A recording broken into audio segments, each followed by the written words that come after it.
Jesus, ele é o aniversariante do mês de dezembro inteiro. E nós que somos, né, mais ainda apegados ao Mestre, dizemos que Jesus nasce todos os dias. E se for possível que isso aconteça, feliz da pessoa que estiver promovendo o nascimento de Jesus em seu coração, todos os dias do ano, não é? Para que assim essa pessoa ela possa ter uma convivência cristã bem mais cotidiana, bem mais, digamos assim, íntima também.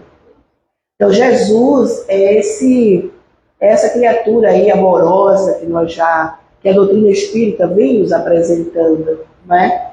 Durante todos esses anos que já participamos das palestras, dos trabalhos da Casa Espíritas. Sabemos também que existe uma grande simbologia por trás de tudo, não é? Obrigada, minha flor. A começar pela própria data do nascimento, que foi uma ideia do Constantino, não é? Que foi o imperador romano que transformou Jesus em santo e que transformou todo aquele ritual que eles tinham com os deuses, né? Cada casa tem seu deus particular em Roma. Então, eles pararam por tudo isso e adotaram Jesus como o único representante da religião romana. Hoje, o nosso irmão Herculano Pires faz uma análise e hoje a gente entende por que existe procissão, não é? Por que existe tantos santos nas igrejas, redomas, imagens, tudo isso ainda saudosismo do Império Romano. O andor da santa ou do santo representa a volta dos romanos das suas guerras. Quando eles ganhavam a guerra, eles voltavam para Roma e desfilavam na Via Ápia. Quem conhece Roma, uma cidade lindíssima, não é? Bem simbólica, vai ver que havia esse desfile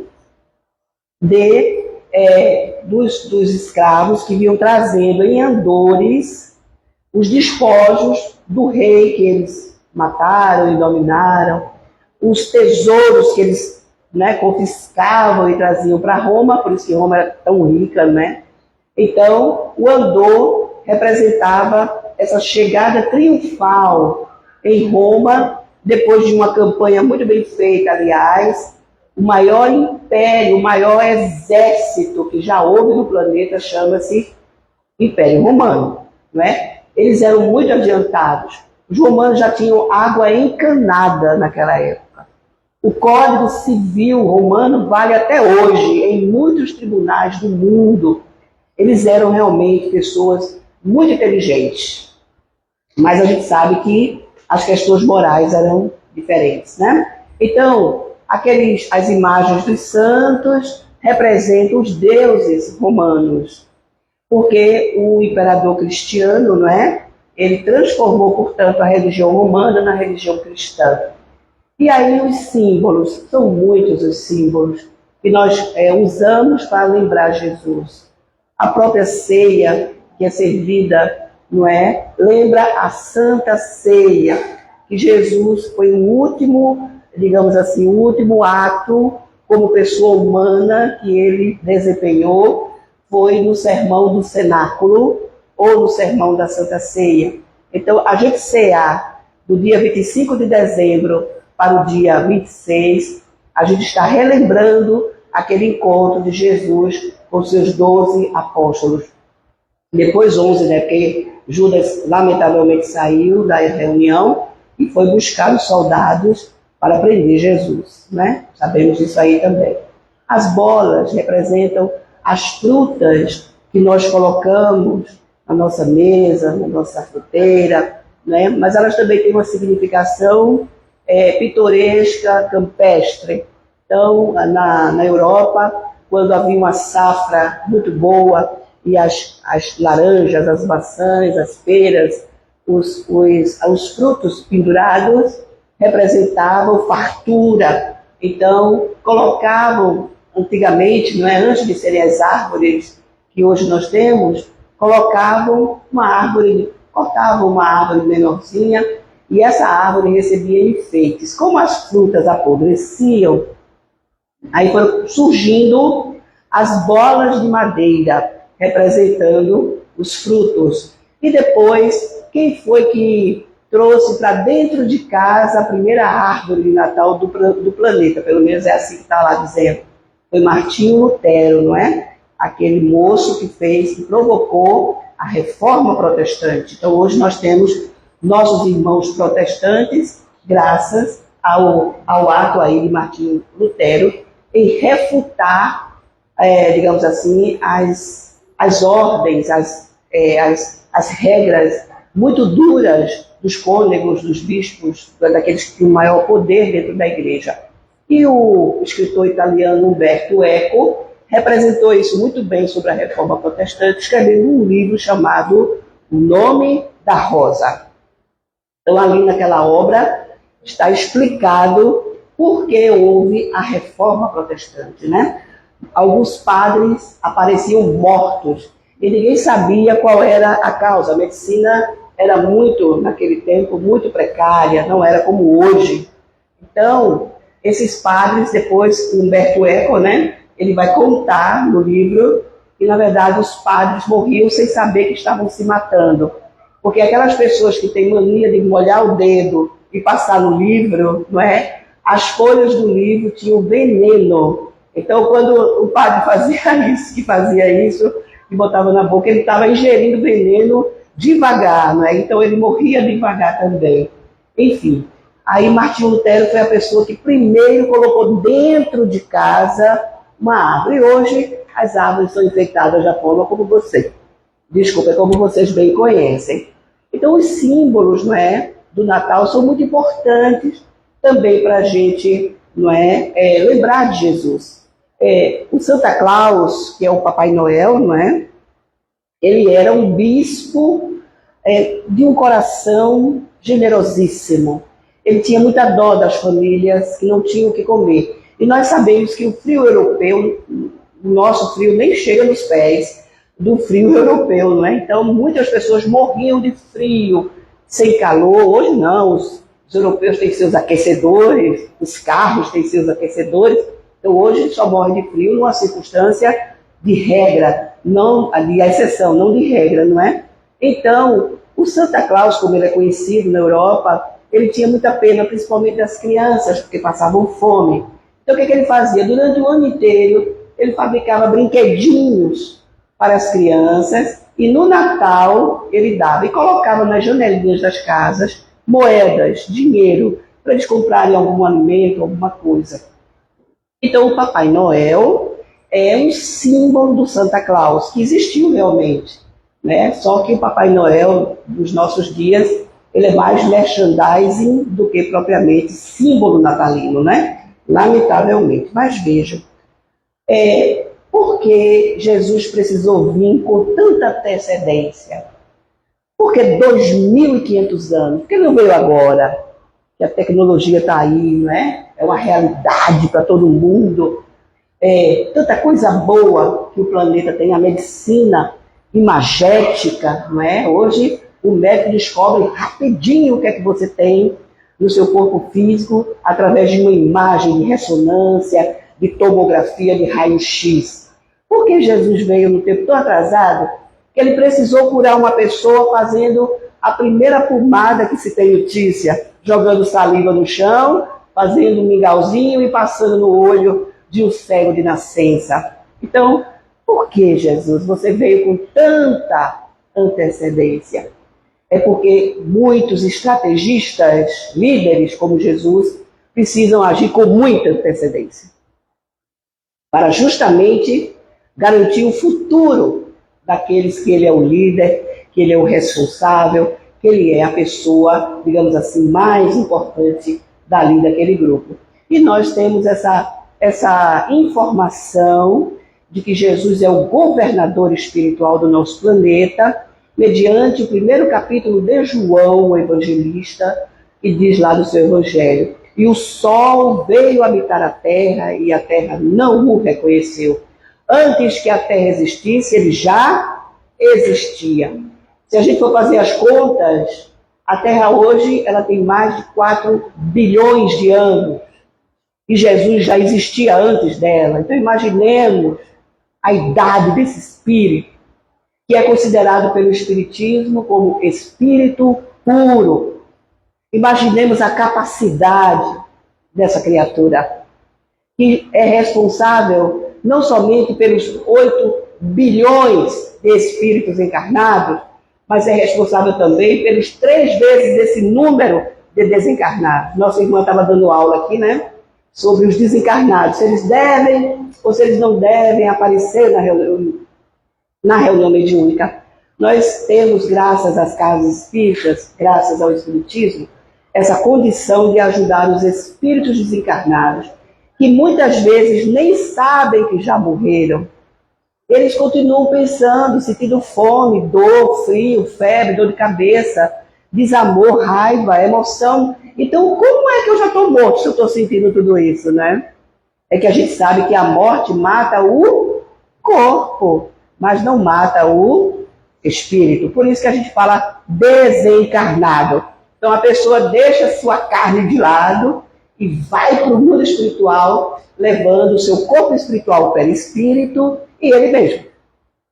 Por isso que eles, do outro lado, eles sentem tudo. Por quê? Porque o nosso perispírito é o nosso modelador biológico. É chamado no meio espírita como MOB, modelador, né, biológico do corpo físico. Então, tudo que tem no meu corpo físico está lá, a matriz no perispírito. Por isso que os espíritos têm as sensações, as percepções, as emoções de todas as espécies, porque ele levou com ele a matriz, né? A forma ficou aqui, foi cremada, foi sepultada, né? Mas o que importa é a matriz, ou seja, o corpo espiritual que o espírito leva, daí ele ter todos os sentimentos. Então, se ele gostava de cuscuz com sardinha, ele vai continuar gostando de cuscuz com sardinha, mesmo desencarnado. E os espíritos são tão bons que eles fazem aquela sopa ali parecer cuscuz com sardinha. Porque eles morrem de dó da gente. Porque a gente vai para o mundo espiritual levando todos os nossos vícios, nossos hábitos, nossas qualidades, tudo que a gente tem, do ponto de vista invisível aos olhos, nós levamos para o mundo espiritual. As coisas visíveis, que Platão chama o mundo das formas. Então tudo que tem forma aqui não vai. Vai só a memória, a lembrança. Então, Jesus, ele participou da última ceia. E naquele momento ele fez uma promessa, né? E quem promete, cumpre. Tem que cumprir. Promessa não é dúvida. Promessa é dívida. Então Jesus, ele disse que mandaria um Consolador. E ele prometeu e ele cumpriu. Hoje nós temos, graças à doutrina espírita, as informações mais cabíveis do ponto de vista do que acontece na vida espiritual. A partir do momento em que nós sabemos que a nossa vida física ela tem dia e hora para terminar. A gente já veio de lá do mundo das ideias, como diz Platão, não é? Ele chamava assim o mundo espiritual o mundo das ideias e o mundo físico o mundo das formas. Então a gente já traz do mundo das formas aquele nosso cabedal, mas também as nossas provas, os nossos compromissos que nós assumimos com a nossa consciência, porque é lá que está escrita a lei de Deus, e também com o próprio Deus. Então Jesus ele fez essa promessa, dizendo que ele não viria pessoalmente, mas mandaria uma doutrina. Por quê? Porque ele não poderia ficar para sempre, porque o corpo físico perece. Então, mandaria uma doutrina que ela poderia ficar para sempre. E é o que está acontecendo conosco com relação à doutrina espírita. Mas tem um outro livro, não é, que é muito importante, além do livro do Novo Testamento, que é um livro que vale a pena ler, não é? Porque o relato dos evangelistas, olha, eles nem eram jornalistas, mas tiveram uma competência jornalística incrível de deixar registrado, e hoje, 2000 e tantos anos depois, a gente poder olhar para trás, pegar a história, trazer para o presente, contextualizar, meditar sobre ela. Isso é maravilhoso. Graças digamos assim, aos fundadores do jornalismo, não é? Só não tiraram foto porque não tinha, mas podia desenhar, não é? Então, os evangelistas colocaram nos evangelhos como foi que Jesus se comportou por aqui. Se não fossem eles, não saberíamos, a não ser que os apócrifos, os evangelhos apócrifos, que eles existem, são aqueles evangelhos que não passaram pelo teste da Septuaginta. O que é isso? Uma reunião de padres, que foram eles que escolheram, dentre eles Santo Agostinho, dentre eles outros bem conhecidos nossos, que se juntaram para escolher quais eram os evangelhos considerados reais, verdadeiros. Então, todos os demais que foram escritos foram literalmente abandonados, deixados de lado. Mas no livro A Caminho da Luz, pela psicografia abençoada de Francisco Cândido Xavier, nós vamos saber por que Jesus é o governador espiritual da Terra. Ele recebeu de Deus esse trabalho, essa responsabilidade. Então, ele, como espírito já muito avançado, ele tem condição de fundar mundos. André Luiz fala isso num livro chamado Evolução em Dois Mundos. E espíritos da condição de Jesus, que são espíritos puros, já podem dar origem a planetas físicos como o nosso. A gente sabe também que as colônias espirituais, elas também são fruto da imagem, da consciência dos espíritos encarnados. Por exemplo, a Cidadela Nosso Lar, ela foi fundada por portugueses que desencarnaram aqui no Brasil, pelos idos lá de, 1900 e alguma coisa. Então, Nosso Lar é uma cidadela que foi plasmada no universo graças à vontade desses portugueses aí que fundaram vibratoriamente. Porque o que é a vida espiritual? É uma vida vibratória, onde cada um vibra de acordo com a sua condição evolutiva, de acordo com o seu crescimento moral e espiritual. Então, quanto mais elevadas forem as criaturas, mais elevada, por sua vez, é a colônia espiritual. Nosso Lar, ela não era uma das mais evoluídas, mas ela era bastante evoluída. A tecnologia de Nosso Lar só veio surgir, algumas delas, né? Algumas tecnologias de Nosso Lar só veio surgir aqui na Terra a partir de 1960, quando o homem provocou a corrida espacial. Então, muita coisa da Apollo 11, da NASA, tudo isso foram espíritos que vieram encarnar na Terra para fundar todos esses, fundar todas essas empresas, todos esses conglomerados capazes de mostrar que Deus é o Criador do universo. Porque qual é o homem que consegue, agora, na situação que nós estamos, o QI mais elevado que houver aqui no planeta, a pessoa mais inteligente que tiver aqui no planeta, se ela tem condição de fundar um planeta? Não tem.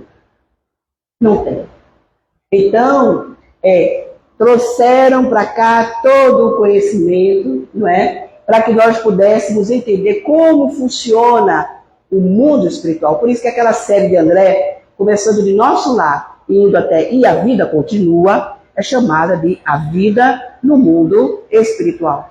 Porque André foi outro jornalista maravilhoso, que, muito curioso, vasculhou Nosso Lar e pôde passar para Francisco Cândido Xavier, de forma muito clara, muito limpa, como é que Nosso Lar funciona. Então, já que se estava falando de médiums aqui, né? Quem é esse médium ostensivo? É alguém que lá na espiritualidade escolheu ser. E lá existem locais de preparação para a mediunidade ostensiva. Então, o médium da Terra, ele não é médium porque entrou no centro espírita, né? Ninguém se torna médium porque vai adentrar uma casa espírita, vai ficar ali como trabalhador. Não necessariamente essa pessoa tinha que ser um médium ostensivo. Agora, aquele médium que lá na espiritualidade disse: eu quero a mediunidade com Jesus, eu quero ser uma pessoa que tem um mandato mediúnico. Então, venha se preparar para isso. Então, a pessoa já chega no planeta preparada para ser um médium ostensivo. Isso aconteceu com o Chico, aconteceu com o Nivaldo, vai acontecer com qualquer pessoa que estiver aqui e que tenha um mandato mediúnico para cumprir. Ah, mas eu já estou com 50 anos. Mediunidade não tem isso, não. Ela pode romper a partir da infância e até a velhice. Então a pessoa passa a vida dela toda só na velhice, é que ela desenvolve a mediunidade. Então a mediunidade não tem hora, não tem dia, não tem momento para acontecer. Daí, Emmanuel, ele vai falar exatamente desse nosso querido, não é, governador espiritual, que é nosso Senhor Jesus Cristo. Então, ele vai dizer lá no livro que no decurso da nossa história na Terra, podemos perceber os laços divinos e eternos que ligam todas as gerações. Vejam, todos nós temos amigos em comum que estão por aí. Alguns aqui no Brasil, outros talvez nos Estados Unidos, outros talvez lá na Europa. Mas nós temos muitos espíritos afins conosco que estão espalhados pelo planeta inteiro e que estão cada um na sua missão própria. Eu estou aqui no Brasil com a minha missão, eles estão lá em outros lugares com a sua missão. Alguns já podem até ter voltado para o mundo espiritual, mas o importante é que nós somos ligados por Deus geração a geração. Então, quando a gente chega do outro lado da vida, a gente reencontra as pessoas queridas do nosso coração. A morte não nos separa para sempre das pessoas que amamos.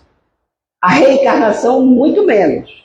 Não nos afasta das pessoas que nós amamos. Então, nós estamos nos ciclos, fazendo parte, né, todos nós, encarnados e desencarnados, estamos fazendo parte dos ciclos evolutivos do nosso planeta Terra. Ele vai se, digamos, globalizando, vamos usar essa palavra, ele vai se autoglobalizando à medida que o tempo passa. Claro que tudo que acontece hoje de acidentes muito graves da natureza, como tsunamis, maremotos, furacões, tudo isso vai cessar à medida que nós formos evoluindo do ponto de vista espiritual.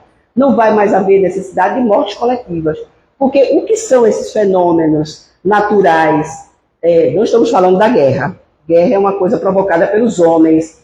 Estamos falando da natureza em si, onde nós sabemos que há espíritos que tomam conta das águas, espíritos que tomam conta dos ventos, espíritos que tomam conta das florestas, espíritos que ocupam-se, está lá no livro dos espíritos, né? Ocupação dos espíritos aqui na Terra. Então, não é, essas hecatombes que acontecem, acidentes que morre um monte de gente, é justamente para levar logo um monte de gente para o mundo espiritual. Então, muitos espíritos, eles já estão, inclusive, sabendo disso, que eles morrerão junto com outras pessoas também ligadas a ele pelo coração. Interessante que existe uma história, não é, de um circo que pegou fogo em 16 de dezembro de 1964, lá em Niterói, no Rio de Janeiro. Um circo maravilhoso. Naquela época, os bichos ainda faziam parte, animais belíssimos, mágicos, malabaristas, muita coisa linda no circo. Ele era tão famoso que levou uma multidão de pessoas.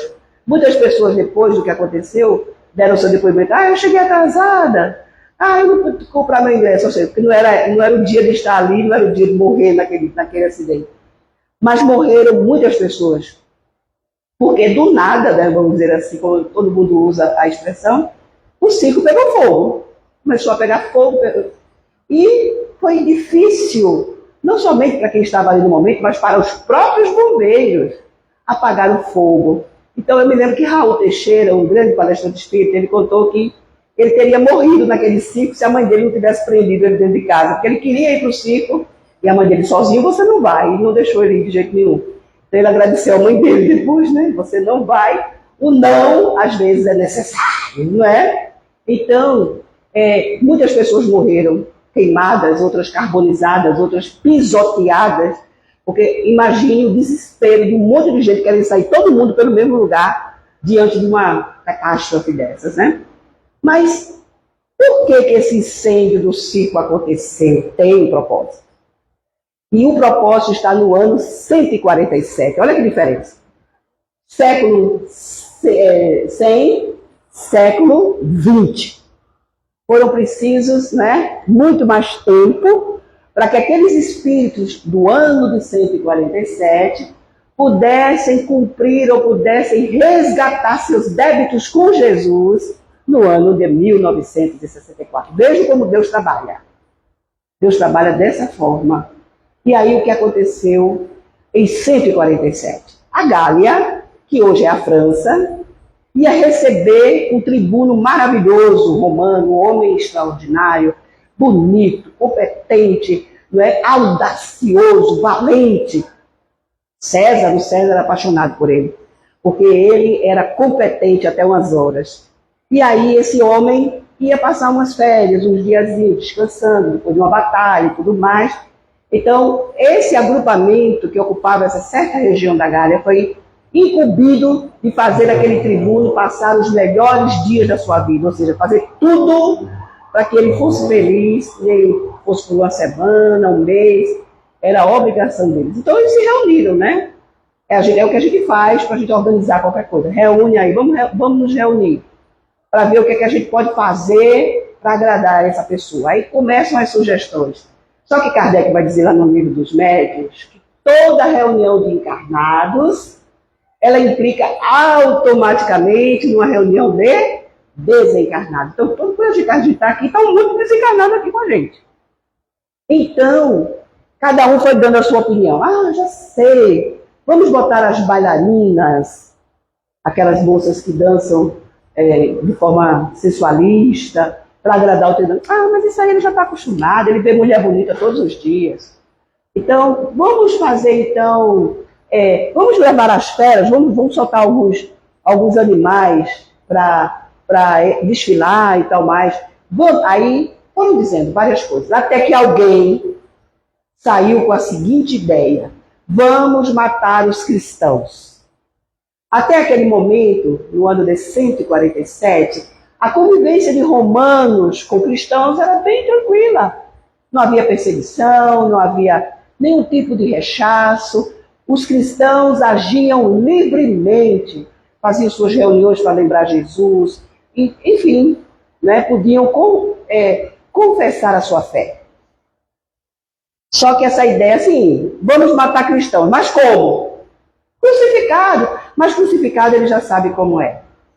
Vamos soltar os bichos, vamos deixar os bichos sem comer, porque era assim que eles faziam, né? Aqueles cristãos que morriam comidos pelas feras, era porque eles deixavam o bicho passar fome durante uma semana, para que quando os cristãos chegassem na arena, eles com muita fome fossem para cima dos cristãos. Vamos matar os cristãos com os animais. Ah, mas isso aí também ele já viu. Até que alguém saiu com a seguinte ideia: vamos queimar os cristãos. Aí a ideia foi, na hora, aceita por todo mundo. Como então vamos fazer? Vamos pegar os cristãos, porque eles viviam tranquilos ali. Aí começaram a prender os cristãos, crianças, jovens, idosos, saíram levando. Quem era cristão, o pior é que havia cristão que denunciava o outro, né? Ah, fulano aquela família todinha ali Pega todo mundo aí, vamos levar para prender. E assim foi até a chegada desse homem brilhante ali. E conta Humberto de Campos, né, na obra Cartas e Crônicas, em o título do capítulo, O Incêndio no Circo, conta Humberto de Campos que nunca se viu tanta luz naquela noite em que muitos cristãos foram amarrados a tocos, queimados vivos. Então imaginemos o burburinho, uns gritando: me ajude, alguém me ajude, alguém me tire daqui. Outros praguejando. Imagine esse ambiente, imagine esse momento. Então foram essas pessoas da reunião que, também colaboraram com a morte dos cristãos queimados. Eles e mais tantos outros que corroboraram com as ideias, são eles que estão mortos lá no circo de 1964. Às vezes, nós adiamos os nossos resgates e Deus permite. Ele é tão bom, tão misericordioso, que ele permite que, vamos deixar a Edina passar mais uma encarnaçãozinha, bichinha. Ela está indo nos centros, falando de Jesus. Vamos deixar ela sem passar por uma expiação dolorosa. Vamos dar mais um tempo dela se preparar espiritualmente, o coração dela ficar mais forte, o coração espiritual, né? Porque o coração humano vai morrer, né? Mas o coração espiritual vai se fortalecer a cada reencarnação. Então Deus, ele age, a justiça de Deus ela é distributiva. O que é isso? Ela é de acordo com o tamanho das nossas faltas. Então, se eu sou uma pessoa que comete muitas faltas, a lei vai me cobrar de uma forma mais severa. Se for uma pessoa que, por ignorância, às vezes faço alguma besteira, não foi porque eu quis, e Deus sabe da sinceridade do nosso coração, então a minha falta, o meu resgate vai ser mais tranquilo. Então vai depender de mim como é que eu vou resgatar os meus débitos. O Segismundo, por exemplo, matou uma pessoa na encarnação anterior com um tiro no coração. Então, se a lei fosse realmente do olho por olho e do dente por dente, Segismundo teria que nascer e alguém matar ele com um tiro no coração. Mas a lei não é assim, a lei divina não é. Esse é o entendimento dos homens. Quem com ferro fere, com ferro será ferido. Isso é uma ideia humana. Deus não age dessa forma. Quem com ferro fere vai ser ferido de acordo com o tamanho da falta. Se a falta for muito grande, lamento. Então, aqui Emmanuel vai dizer também que houve muitos eventos para que houvesse, portanto, a chegada aqui na Terra de alguns voluntários que, depois que Jesus faleceu, ele apareceu várias vezes para seus discípulos. Mas teve uma vez que os discípulos teve um momento que os discípulos estavam assim, muito tristes, saudosos, com saudade das conversas boas, das lições que Jesus promovia, ou à beira do lago de Genezaré, ou em outro lugar, mas Jesus tinha uma predileção maior pelo Monte das Oliveiras. Então, geralmente, ele ia para o monte, não somente para ensinar, mas também para orar.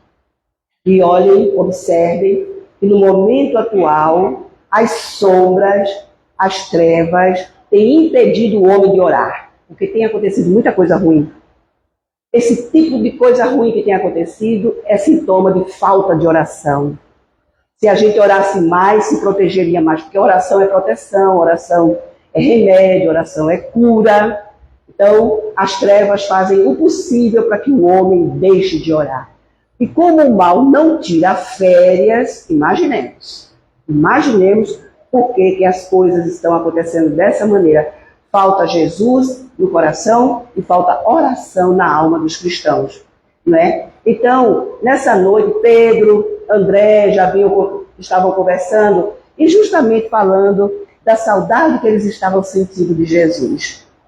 Aí foi nesse momento que deu aquela vontade deles irem para o lugar que Jesus mais gostava.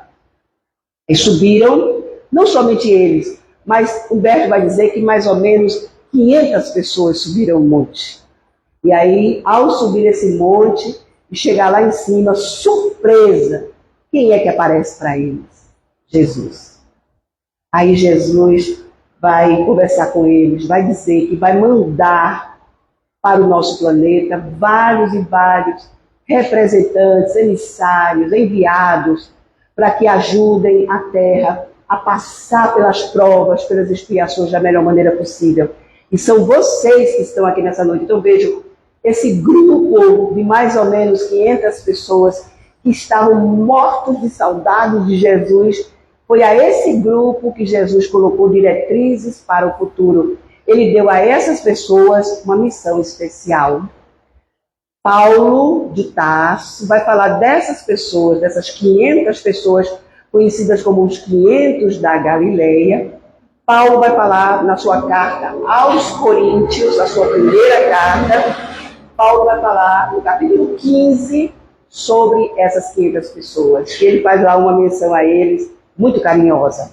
Então vejamos, essas 500 pessoas foram chegando no planeta numa nova encarnação e fazendo com que o pensamento de Jesus, os ensinamentos de Jesus, não ficassem definitivamente esquecidos da mente humana. Então nós devemos a esses corajosos, não é? Essa questão. Então, mas Emmanuel vai dizer que a gente, nos primórdios da nossa vida, a nossa vida era totalmente material, quando éramos homens e mulheres da caverna, né? Então, a nossa vida nos primórdios era naturalmente conduzida para as atividades exteriores. Por isso que o homem hoje gosta, ainda hoje, o Homo sapiens, não é? Porque o Homo sapiens é o homem que sabe. E o Homo sapiens é o homem que sabe, não é?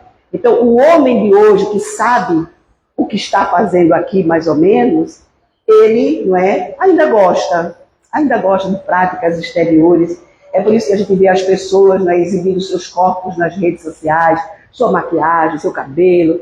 Essa idolatria pelo corpo físico ainda é remanescente dessa época das cavernas, ainda está tão presente no arcabouço espiritual da gente, que a gente ainda pratica muitas coisas meramente materiais, deixando para trás aquelas que são realmente espirituais. Então, a Grécia, não somente ela, mas outros países, foram representantes, digamos, foram as civilizações que deixaram o homem mais humanizado, mais ligado à vida espiritual. Se a gente pegar a introdução do livro O Evangelho segundo o Espiritismo, nós vamos ver que Platão e Sócrates eram cristãos, sem saber, porque a crença deles já dava a reconhecer que tanto um quanto o outro eram espiritualistas. E a gente sabe que os filósofos, nas suas grandes agrupamentos, são mais materialistas. Mas, diferentemente de alguns, como Aristóteles, como Sócrates, como Platão, eles eram, além de materialistas, nós também somos, né? Nós espíritas também somos. Mas nós somos muito mais espiritualistas do que materialistas. Porque a gente se desvincular das questões materiais num planeta material é muito complicado. Precisaria ser santo. E como não existe na Terra nem heróis nem santos, então não há essa condição de a gente já conseguir dominar completamente a matéria. O que é um espírito puro, no caso de Jesus? É um espírito que já pode dominar a matéria. E que a matéria não exerce sobre ele nenhum poder. Hoje a gente sabe que até o nosso celular gera poder para a gente. Né? E a gente usa o celular como se ele fosse, nossa, a invenção do século, não é? Então, a internet já existe desde sempre, quando a gente ora, a gente está usando a internet de Deus, não é? E outros apetrechos que vão desaparecer ao longo dos séculos, porque a nossa vida vai se tornar mais espiritualizada do que material. Por que a gente está falando isso? Porque os espíritos estão dizendo que o nosso planeta está mudando. A gente não está vendo isso de uma forma muito mais substanciosa, porque a mídia não deixa, né? É mais importante que você seja um consumista, que você seja um idólatra para a mídia, muito melhor, porque aí você vai gastar dinheiro com isso aí. Então, o planeta ainda é desse jeito, mas a tendência dele é que nós possamos viver uma vida mais espiritual do que material. Então, chegará a hora de que a vinda de Jesus à Terra assinalaria o maior acontecimento do planeta. Então, o nascimento de Jesus foi o fato mais importante do mundo para nós, embora nem todos saibam disso, não é? Então, ele veio fazer com que o Evangelho guardasse toda a sua memória e pudesse, então, nos ligar ainda mais ao céu, não é? O céu, entre aspas, e nós sabemos que o céu é um estado de ser e não um lugar circunscrito. Geograficamente, o céu está lá em cima. Quem assistiu o Ghost, né? Quando o Sam, ele foi levado, já no final, quando descobre quem foi seu assassino e tudo mais, o Sam, ele é levado por uma luz que vem do alto. Então, para o diretor do filme, o céu é lá em cima. Então, lá vem aquela luz, né? Envolve o Sam aqui, ele vai subindo. Aí a gente chora, eu chorei muito nesse filme. Aí a gente vai chorando, aí vai vendo o Sam subindo. Mas, e o assassino? Como foi que aconteceu? Como o homem acredita que o inferno é lá no centro da terra? De onde foi que saíram os espíritos maus? Daqui, do chão. Então, do chão brotou aqueles espíritos, né? Maus, perversos, que iam levar o assassino, que eu esqueci o nome do personagem agora, levá-lo para as profundezas do inferno. Porque era assim que Dante acreditava no inferno. Que havia as profundezas. Dante coloca que o céu tem várias camadas. Quem leu a Divina Comédia de Dante vai ver que ele faz várias camadas para o céu. Só que Dante não se considerava uma pessoa boa. Daí, para ele poder conhecer o céu, ele teve que recorrer à sua amada querida, né? para que ela, como era uma mulher boa, uma mulher maravilhosa, pudesse, de braços com ele, levá-lo para conhecer o sétimo céu. Eles acreditavam que havia camadas de céu. Então deve haver camadas de inferno também, não é? Daí, meus irmãos, Jesus, né, ele trouxe para nós 2.500 anos com antecedência, não é? Tudo que a gente pode saber hoje sobre o bem, sobre o belo, sobre o bom. Então, hoje, infelizmente, nós ainda constatamos o esvaziamento de cristãos nos diversos meios religiosos do nosso planeta. Interessante que o padre Quevedo, que era estudioso da igreja, ele equacionou mais de 60 mil religiões diferentes. Ou seja, não é por falta de religião que a gente não está bem. É por falta de entendimento do que é ser religioso. Porque o importante não é o rótulo religioso, espírita, católico, evangélico, budista, taoísta. Não é importante isso aí. O importante é o ser religioso. Como é que você trabalha a sua igreja interior? Porque aqui é um templo também. Jesus comparou o corpo dele a um templo. Derrubem esse templo que eu vou levantá-lo em 3 dias. Ele comparou o seu corpo a um templo. Isso aqui é um templo, isso aqui é uma morada. Há muitas moradas na casa do meu pai. Eu moro nesse corpo aqui também. Eu preciso dele para sobreviver aqui no planeta. Então, hoje, lamentavelmente, nós nos vemos a braços com